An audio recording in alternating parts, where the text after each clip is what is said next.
750 people will lose their jobs with confirmation the Hazelwood power station will shut down in March. It's a bitter blow for the Latrobe Valley and could mean more expensive electricity bills for Victorians. State political reporter Andrew Lund. Summoned to a morning meeting, Hazelwood workers left with heavy hearts. What was the mood like inside? Yeah, not real happy. The ageing power station and mine will shut at the end of March, putting 750 people out of work. This is just going to be another kick in the guts for the Latrobe Valley community and the workers that work in the power industry. The union had been pushing for a staged closure, but French owner Engie says that option wasn't viable. I feel sorry for all our employees in Hazelwood who feel this frustration, and I fully understand them. Green groups welcomed the end of Australia's dirtiest power plant, while the Prime Minister promised to work with the state government to help revive the Latrobe Valley. To ensure that there is the right support for jobs, for business opportunities, for the community as a result of this very significant closure. The Premier was quick to announce a multi-million-dollar assistance package, conceding the closure would invariably push up power prices. The modelling forecasts 85 cents a week, less than 4%. Now that's still an increase, and I accept that there are a lot of families doing it tough across Victoria, and any increase will not be welcomed. Engie has also flagged the sale of Loy Yang B, but guaranteed the jobs of workers there. If we can't find a buyer, we have a beautiful asset, and we will continue to operate it. And while many saw today's announcement as inevitable, the reality may take time to sink in. This is a day that we've known has been coming for a long time, but at the same time, it's a day that you really don't expect is happening. And live now to Andrew at Hazelwood. What happens to the power station now, Andrew? Well, Pete, the power station will be decommissioned and demolished when it shuts down in March, while the mine site will be rehabilitated and transformed into a lake, which is likely to take around 12 years. All up, that will create around 250 jobs, which is obviously nowhere near what's set to be lost. I understand that tomorrow the government plans to announce a significant community investment fund to be used for things such as road and rail upgrades, as well as the construction of new infrastructure such as schools and hospitals, in an effort to create more work for people in this area, which obviously faces significant challenges now for the next few months and even years. Pete? Thanks, Andrew Lund.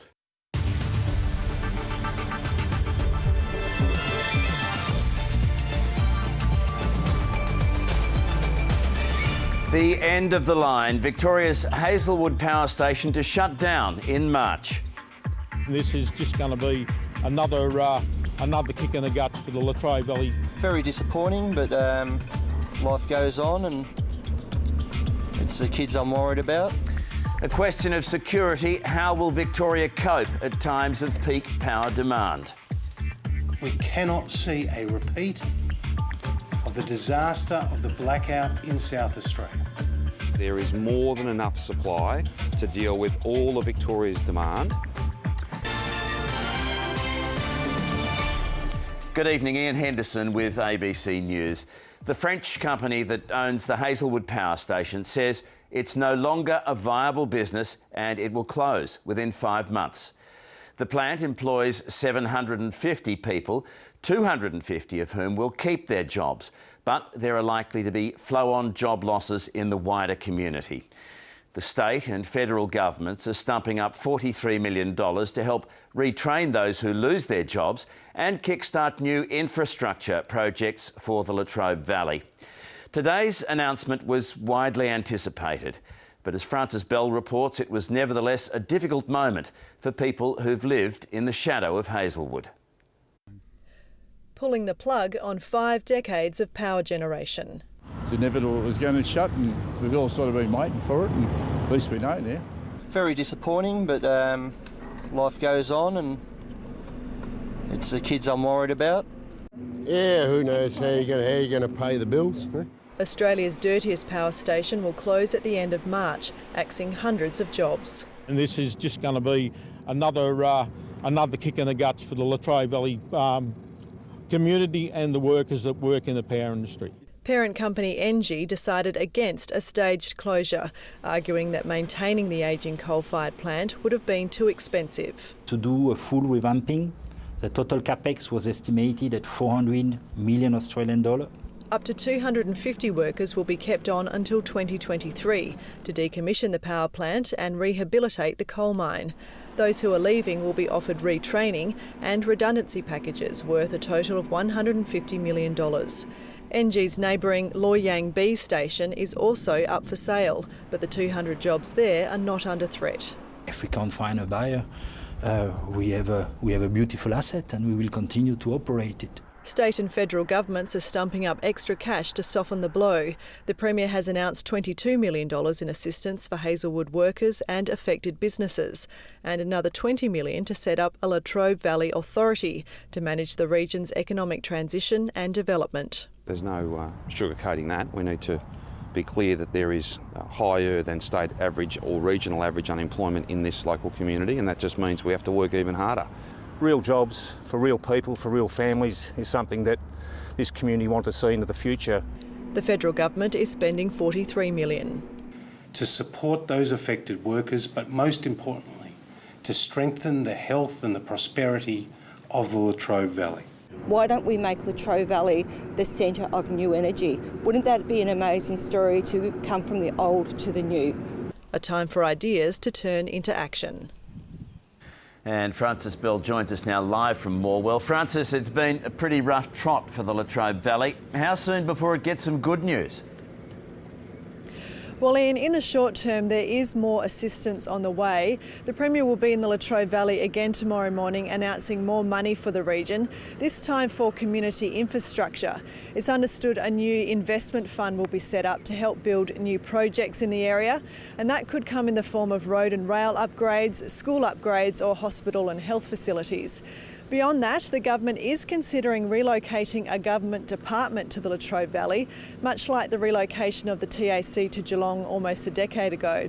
In the medium term also, that Latrobe Valley Authority that was announced today, it will be asking locals for input on ways to diversify and develop the local economy. But having said all of that, in the longer term, given the existing disadvantage in this region, the pressure will really be on all levels of government to deliver on the promises that they've made today to help generate new industries and economic opportunities for the area. And Francis, what about the implications for another big employer and power user, the Alcoa aluminium smelter in Portland? Might not higher power bills threaten its viability? Wouldn't be a good look for any government to lose two big employers in quick succession. Well, yes, Ian, Alcoa has made it clear that the future and viability of that plant is up in the air. But the indication from the government is that financial assistance, taxpayer assistance, will be provided to Alcoa to keep that plant open, just not in the form of that long-term and generous electricity subsidy that it's been receiving in the past.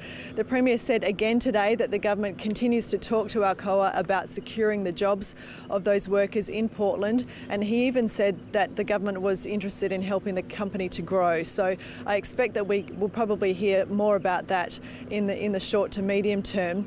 But there is no doubt that this is a time of significant change for the Victorian and Australian energy market, and those changes will continue to see consequences for the industry and for the broader economy for many years to come. Francis Bell, thank you.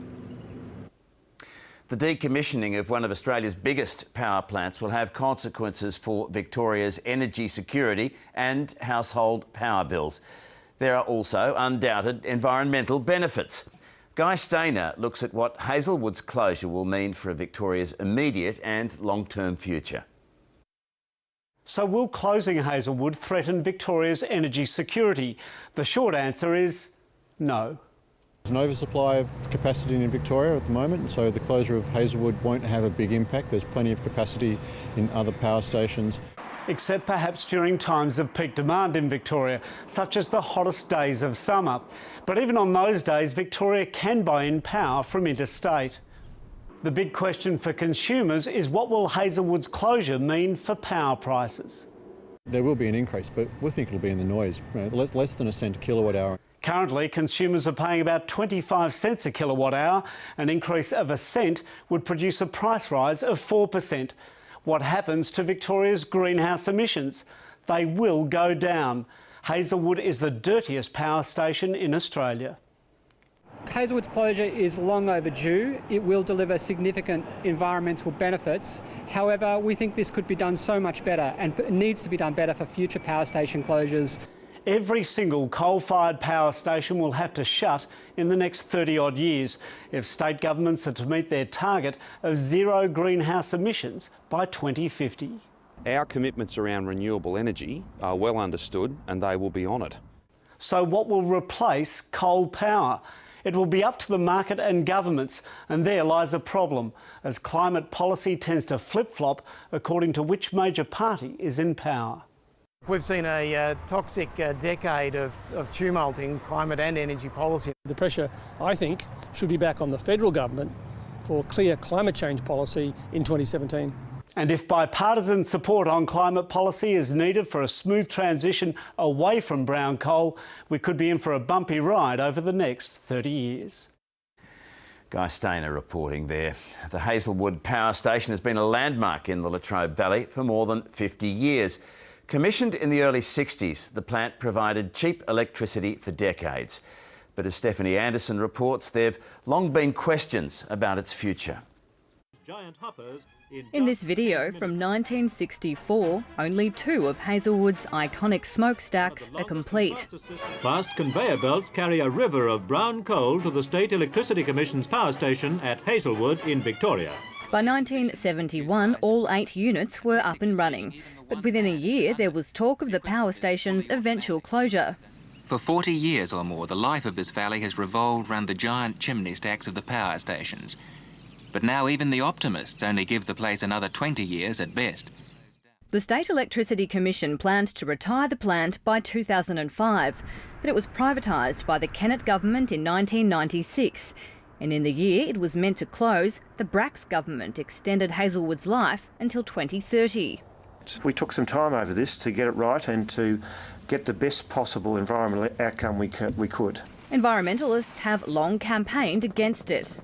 This is the most polluting power station in the industrialised world. It's 1960s technology.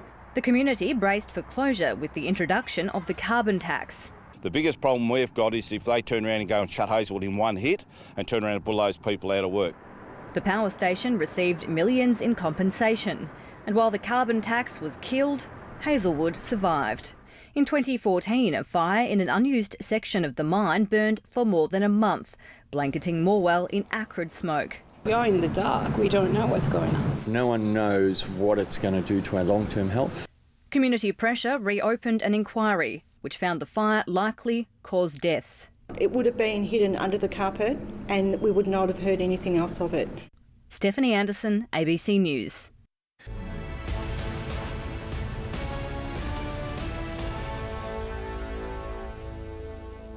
Tonight, powering down heartbreak for Hazelwood workers and their families, with the plant to be closed for good, sending your bills soaring.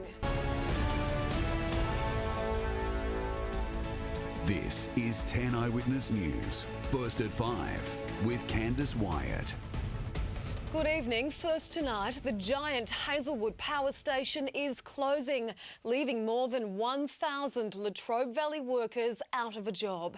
It's a blow to a region already struggling with high unemployment and is likely to send household electricity prices soaring. Matt Gallant joins us now live from Morwell. Matt, the closure had been rumoured, but the news still came as a shock. Candice, there are mixed emotions down here. The majority of the community suspected Hazelwood would close for the last 20 years, but the majority of staff, particularly those who we spoke with, were devastated about the fact that it wasn't a staged shutdown, and they've really only got 5 months to find an entirely new career in a region that's battling unemployment. Workers knew Hazelwood would soon fade to black, but that didn't make the news any easier. Staff at the coal-fired power plant were this morning bussed to a nearby tent, where they were told the grim news. Hazelwood would be turned off on March 31. Very disappointing, but life goes on and it's the kids I'm worried about. It's going to be very hard because the unemployment is so bad here at the moment anyway. Owner French company Engie has blamed poor electricity prices and upgrade costs of more than $150 million for making the ageing plant unviable. It insists the mine fire 2 years ago had no impact on the decision. This is a commercial decision that we have taken. It's going to be difficult for all these families, so we need to help them to find a new future. Nothing's been done for the last 20 years since privatisation, and this is just going to be another kick in the guts. About 450 jobs will go at Hazelwood, but it's expected at least 1,000 will be lost in the wider Latrobe Valley. This business relies upon travellers, and a lot of the travellers to this part of the town are connected to the power industry. I'm certainly worried. I know the market is. Both the state and federal governments have announced multi-million-dollar support packages to save the region. We have created the Latrobe Valley Authority, a single point of contact for businesses, for community, for local residents. So our thoughts today are with the tough times for the men and women who work at Hazelwood, and of course the many others in that community. Hazelwood supplies a quarter of the state's power. When it closes, household bills are expected to soar, possibly by as much as 25%. As for the future of the site itself, about 250 workers will dismantle the power station and the mine will be rehabilitated into a lake. That's expected to take at least a decade. Now, Engie owns neighbouring power plant Loy Yang B. Today, the company announced it's looking to sell that facility, but guaranteed no jobs will be lost in the process. But it's still more uncertainty for the Latrobe Valley. But some good news on what is a difficult day. Employees here at Hazelwood will receive full entitlements and have been offered counselling. OK, thank you to Matt Gallant there in Morwell. The plug has been pulled on the Hazelwood power station in the Latrobe Valley. More than 700 jobs will go when the coal-fired plant closes at the end of March. Workers say the decision is heartbreaking and all Victorians could be affected, with a spike in electricity prices now likely. For months, their jobs have been in doubt, but today Hazelwood workers were put onto buses and taken to a marquee to be told the worst news. It's going to be very hard because the unemployment is so bad here at the moment anyways. Oh, look, very disappointing, but life goes on. The plant and mine have been in the headlines for years, labelled Victoria's most dirty and inefficient. They're owned by French company Engie, which says it had considered overhauling the site, trying to convert it into a biomass plant or powering it with gas, but none would work. Unfortunately, the power price today in Australia didn't make any of these options viable. Electricity prices for Victorians are now likely to rise further when the plant shuts, but the Premier denies there'll be a huge spike. Any increase will cause pressure on household budgets, I acknowledge that, but the numbers are more in the order of 4% or 85 cents a week. The power station and mine will close by the end of March. Around 200 workers will stay temporarily to shut down and rehabilitate the site, but the rest will now have to find new jobs. This is just going to be another kick in the guts for the Latrobe Valley community. Workers will receive full payouts averaging $330,000 each. This business relies upon travellers, and a lot of the travellers to this part of the town are connected to the power industry. Business owners fear this could spark another exodus from the area. If their families pack up and go, and it's not just one person that's taken out of the community, it could be a family of 5 or 6 or more. But both Daniel Andrews and the Prime Minister have already announced packages of more than $40 million each to help the local economy. This is a very, very tough time for the Valley. We had hoped for a different outcome, but we were planning for exactly the announcement that Engie has made. 7 News understands the Premier will make another funding announcement tomorrow to help the Valley upgrade infrastructure like rail and roads. But the opposition says the government should have acted sooner to convince the power plant owners to delay the full closure of Hazelwood. The local council is adamant, though, that new industries can and will be brought to the Valley. The education sector here is doing very well. We're doing a lot of work around advanced manufacturing and development of opportunities in defence procurement. And Engie plans to eventually transform the mine into a lake, hopefully attracting tourists and new jobs. Laurel Irving, 7 News. After months of speculation and increasing community tension, it's official. Hazelwood will shut down by the end of March. Workers are devastated and say they're fearful for the future of their families. Today came the end of an era, workers receiving confirmation and a date. Today is a very difficult day for 750 workers and their families who have learnt today that they will lose their jobs at the end of March. After being delivered the news, employees left the plant with heads hung low. Pretty numb, so yeah. And what's the plan after this? Not sure. The complete closure will begin in a matter of days, mine operations continuing until the very end. And Engie CEO says the company will be responsible for any fire risks at the mine until a full rehabilitation is complete, which could take up to 12 years. The plan to transform the plant into a lake. It is very important that when this transition happens, it happens in a way so that the impact on the power price of electricity, which is directly impacting the people, and on the reliability is not felt. So I think it's going to take a few decades. More than 750 direct jobs will be a loss as a result, though Engie is throwing a lifeline to 250 workers who will be offered future employment, and a combined $150 million redundancy package to those who missed out. One worker gave the plant 36 years of his loyalty. I'll be going back and cleaning my locker out, and I'm looking at it for the last time. The state government this afternoon offered their support, promising a $22 million package, including a worker transition centre in Morwell and emotional and financial support to families, a plan that doesn't sit well with some. It should be a staged closure, and the government, Daniel Andrews, should have got off his backside and intervened, fought for those jobs and intervened to make sure a staged closure occurred over a number of years. We have significant unemployment in this region. We have significant challenges. There's every good reason for us to invest strongly. That's only, if you like, been made even more urgent by the decision that Engie have made. Electricity reports backed by the government show enough energy supply will be available to deal with Victoria's energy demand, the state reassuring the cost won't be handed down to the consumer. However, a government-commissioned report details a projected increase to the average household electricity bill by up to 4% in 2017. While some jobs will be lost, others remain hopeful. The shutdown and clean-up could employ up to hundreds. Obviously, they've got to clean it up, which there's a lot of work in there, so there's a lot of up-and-coming work to close a place down. And more funding is on the way. The Andrews government will soon announce a community infrastructure fund to help generate more jobs in the valley. Zena Chalmers, Win News. Meanwhile, Engie has confirmed it's planning to sell off Loy Yang B. Around 200 workers were this morning briefed on the news. Engie says it's confident it will find a buyer, but says Loy Yang B will continue to operate whether one is found or not. The guillotine has finally come down on Australia's dirtiest power station, Hazelwood. Its majority owner, the French energy giant Engie, ended months of speculation today, announcing the plant will close in 5 months' time. As well as a bleak future for Hazelwood's 750 workers, it's caused jitters about electricity prices and raised questions about Australia's readiness for a low-carbon future. Madeline Morris reports.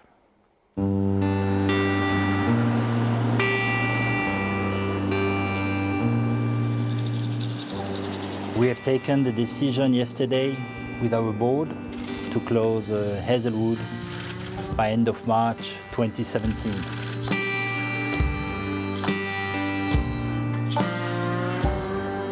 I don't know what to say, to be honest. There's not going to be a lot of work around for the valley, so. For 50 years, these cooling towers have operated day and night, providing Victoria and other states with a reliable stream of electricity. From April next year, no more. Ultimately, for majority owner Engie, the sums just didn't add up. Today, the prices of electricity are very low in a situation where Hazelwood is more than 50 years old and the least economical plant to run in the Latrobe Valley. 750 direct jobs will be lost, a devastating burden for this already depressed area. The people I really worry about, there's going to be plenty of people out at Hazelwood that are of an age where they want to continue on working in the industry, which are going to be displaced unless we can come up with a serious plan of redeploying them to other generators. They'll be left in the lurch. Today, politicians, both state and federal, were out in force to show they were supporting the valley. A $43 million package. $22 million package of personalised support. $3 million for job active assistance.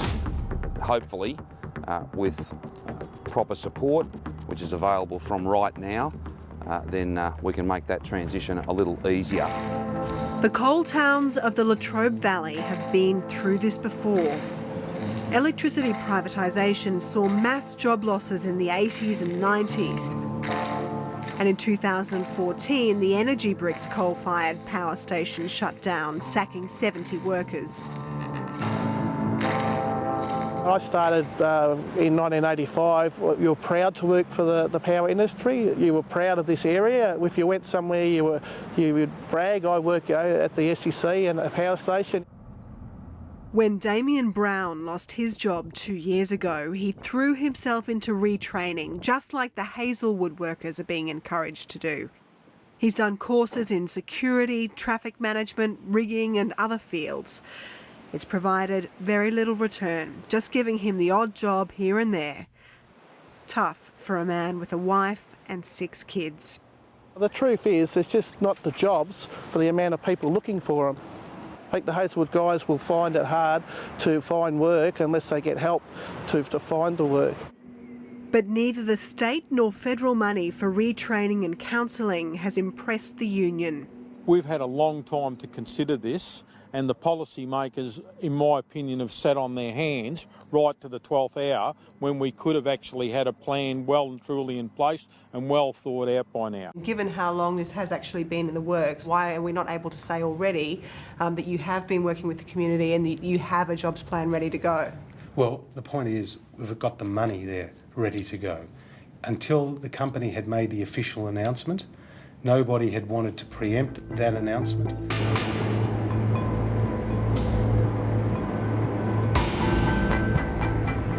But despite the cost to the community, as Australia's dirtiest power station, Hazelwood's closure was seen as inevitable. The plant accounts for 3% of the country's greenhouse gas emissions. That doesn't mean, though, that its closure will cut emissions by that amount, because that power will still need to come from somewhere. Most likely in the short term from black coal-fired power stations in New South Wales. In that case, the emissions impact will be not the full emissions of Hazelwood, but the difference between Hazelwood and whatever replaces it. In the case of black coal, that means the impact will be more like 1% of Australia's annual emissions. So you'll see 1 gigawatt coming off from Victoria's brown coal and 1 gigawatt coming up out of New South Wales black coal. Roger Dargaville watches Australia's energy generation matrix closely. Even though Hazelwood produces 22% of Victoria's energy and 4% of the national grid, he says Hazelwood's closure will have little impact on Australia's energy security or on price. I think from an energy system point of view, the closure of Hazelwood isn't going to be a big deal. In New South Wales, there's a number of black coal generators that are running at fairly low capacity factors that can produce more output if required. They're more expensive to run using New South Wales black coal, so the costs will go up. It certainly won't stay the same, but we expect that cost to be quite minimal. Today, state and federal governments were putting that figure at between 4 to 8% for Victorian consumers, and both governments were reassuring energy security is not at risk. The reliability of the system will be maintained. While that might be true in the short term, in the longer term, the picture is less clear. Hazelwood's closure is another step on the road to a low-carbon future, in line with our international commitments. But it's here that experts and industry alike are worried about the lack of a clear national plan for meeting our future energy needs. So we have a bunch of state-based renewable energy targets, we have a renewable energy scheme nationally, but we don't have a national energy and climate plan for what the grid looks like and how we get there. We have a huge challenge ahead of ourselves. To build a low-carbon electricity energy system is difficult. Unless you have a lot of hydro, which we don't, no one's ever gone to a very high penetration renewable energy system before.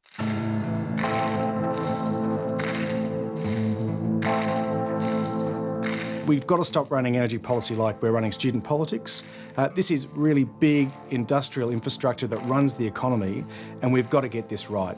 It's going to be really important if we're going to deliver a sort of a growing economy in the 21st century. Madeline Morris reporting. Our thoughts are with them, our best wishes, but more than that, our consolidated effort, our joint effort with the federal government in this early stage to support them with the training, the skills, the counselling, the financial advice that they and their families will need. Today I'm here to announce with my colleagues two very important initiatives. Firstly, we have created the Latrobe Valley Authority, a single point of contact for businesses, for community, for local residents. So all the business of the Victorian Government will be in one place in the valley to give advice, to provide feedback, but also to be an important listening post for the Victorian Government. A Victorian Government consolidated presence in the Latrobe Valley, making decisions with and for the Latrobe Valley, not dictating terms from Melbourne or further away indeed. The second thing I'm announcing today is the very first stage of our response to this decision by NG today, and that's a $22 million package of personalised support. So TAFE training, financial counselling, other emotional counselling if it's needed, all the sorts of supports that you would expect a good government to provide to each of those 750 workers and their families as they make a very difficult, very challenging transition away from these jobs at the Hazelwood station into a period of unemployment. Hopefully with proper support, which is available from right now, then we can make that transition a little easier. Now, I just want to make a couple of comments about how we are in a position to make these announcements so quickly. We have had a ministerial task force dealing with issues, firstly, of energy supply, and secondly, the economic challenges and the employment challenges, the very personal challenges that those 750 workers and their families will face. That's been going for some months now. We had hoped for a different outcome, but we were planning for exactly the announcement that NG has made, that the power station would close in full sometime next year. That work really does put us in a strong position to make these announcements today, but I want to make it clear to you that there will be further announcements around regional development, economic development, attracting new businesses, new opportunities to this region, and making sure that we don't just stand with the Latrobe Valley and all of its proud residents, but that we make sure that the Latrobe Valley in the future is stronger than it has ever been. We have done different studies in order to look if we could transform Hazelwood in a biomass plant. We have looked also if we could repower it with gas, using gas turbine. We have looked at exactly what you have mentioned, which is to do a full revamping. The total capex was estimated at 400 million Australian dollar. We have looked if we could keep only the most efficient boilers and basically stop the operation on the others. Unfortunately, the power price today in Australia didn't make any of these options viable, hence our decision of yesterday night. The owner of Victoria's Hazelwood power plant, the French firm NG, has defended its decision to close the plant in Victoria's Latrobe Valley. It says it would have cost $400 million to revamp the ageing brown coal-fired power station. The jobs of up to 1,000 workers are now in limbo. They're being offered redundancy packages of $330,000 on average. The government's chipping in with a support package but promises that the national grid will retain security of supply. Rachel Brown reports. Hardly surprising news, but no less devastating for up to 1,000 workers. The announcement Hazelwood will close at the end of March. Workers learned of the company briefing that would determine their fate via text message. It's the kids I'm worried about. What was the mood like in there? Very ordinary, just very silent, bewildered. It's going to be very hard because the unemployment is so bad here at the moment anyway, so we're not real sure where we're going to work or what we'll really do. I've been at Hazelwood for 20 years, but the last 8 years with NG. We'll see if I can get on with any of the other work, but if not, I don't know, look for something else. It'll be a swift blow. The French owner NG says it can't sustain a phased shutdown as unions hoped. Its CEO for Australia, Alex Kaiser, is appealing to the Latrobe Valley community to rally behind the workers. Be close to them, invite them to eat, invite them for a drink, be there to listen to them. I think that today, when you have a situation which is a tense one for the people, we all need to do our share for the people to feel better. It'll do its bit. Employees will be paid 4 weeks for every year of their service. We have provision 150 million Australian dollar, which is $330,000 per employee in average. We call that a redundancy package. I call that the respectful package. We need to help them to find a new future. So we have career counselling that has been planned. We have training that will be provided up to $4,000 per employee to help each employee to find a new future. It could take 12 years to decommission the power station and turn the coal mine into a lake. So 250 workers will be kept on. This is a commercial decision that we have taken. Today, the prices of electricity are very low.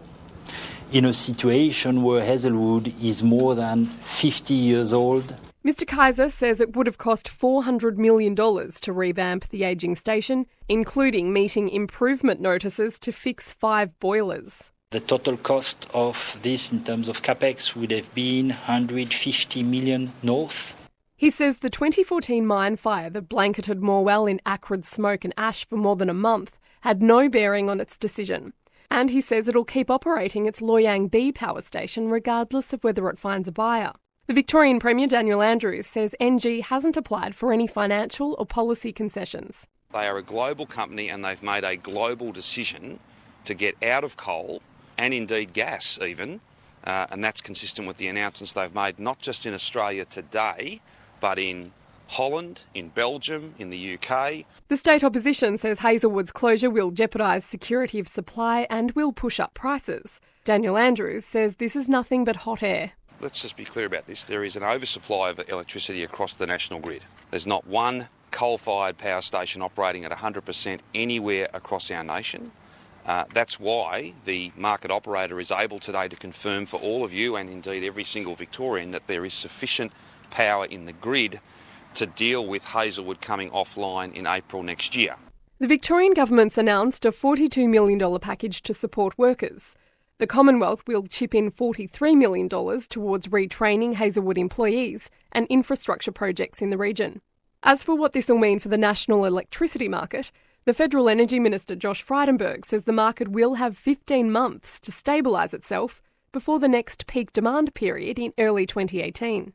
And the expectation is that Victoria will import more black coal generated power from New South Wales and indeed some hydro generated power from Tasmania, and that more supply will come into the market, and that could take the form of either gas or also renewables. Alan Pearce is a senior industry fellow at RMIT. In 2005, I did a study that showed that in Victoria, energy efficiency improvement could give us the equivalent of 2 Hazelwoods worth of electricity. Mr Pearce says Hazelwood's closure won't affect national electricity supply. And he says because it's usually black coal power stations setting prices, taking Hazelwood out of the mix should mean almost nothing to consumers' bills. But we have a very strange energy market where a small number of large generators can wield very significant market power, and any opportunity that they can find to increase the price, they will do so.